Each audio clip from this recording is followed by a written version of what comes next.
تعلیم کے حوالے سے بات ہو رہی ہے.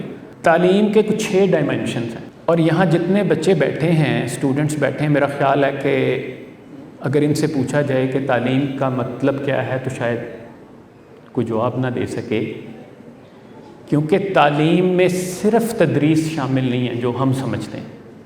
عموماً عام بچہ یہ سمجھتا ہے جی تعلیم کا مطلب ہے تدریس، حالانکہ تعلیم میں تربیت بھی شامل ہے. اب پوچھا جائے کہ کتنے لوگ ہیں یہاں بیٹھے جو یہ کہیں کہ جی ہماری تربیت بھی ہو رہی ہے. اچھا، پھر تعلیم میں شامل ہے تذکیر. اچھا، تذکیر کو بھی ہم یعنی یہ کہیں گے ہاں جی کچھ چیزیں بار بار ہم سے کروائی جاتی ہیں تو وہ رٹا ہوگا، حالانکہ وہ رٹا نہیں ہے، وہ ادب ہے یا جو اچھی عادات ہیں ان کی پریکٹس کروانا. اچھا، پھر تعلیم میں تادیب بھی شامل ہے، ادب سکھانا. عبداللہ بن مبارک کہتے تھے کہ میں نے 30 سال ادب سیکھا اور 20 سال علم سیکھا. امام شافعی جب گھر آئے تو والدہ نے دروازہ کھولنے سے انکار کیا، کہتے کیا لائے ہو؟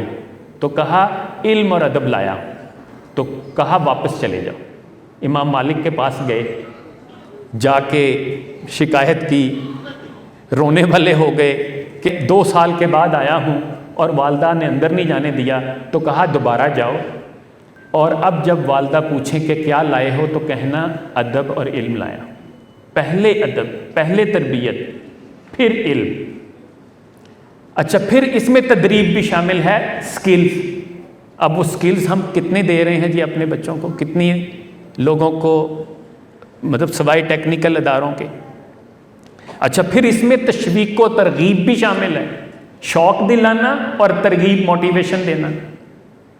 اب جو موٹیویشن کا حال ہے وہ جو لاء کے بچے جنہوں نے یہ پریزنٹ کیا، آپ اس سے اندازہ کریں کہ کتنے لوگوں کو ہم موٹیویٹ کرتے ہیں کہ to serve the nation, to serve the country.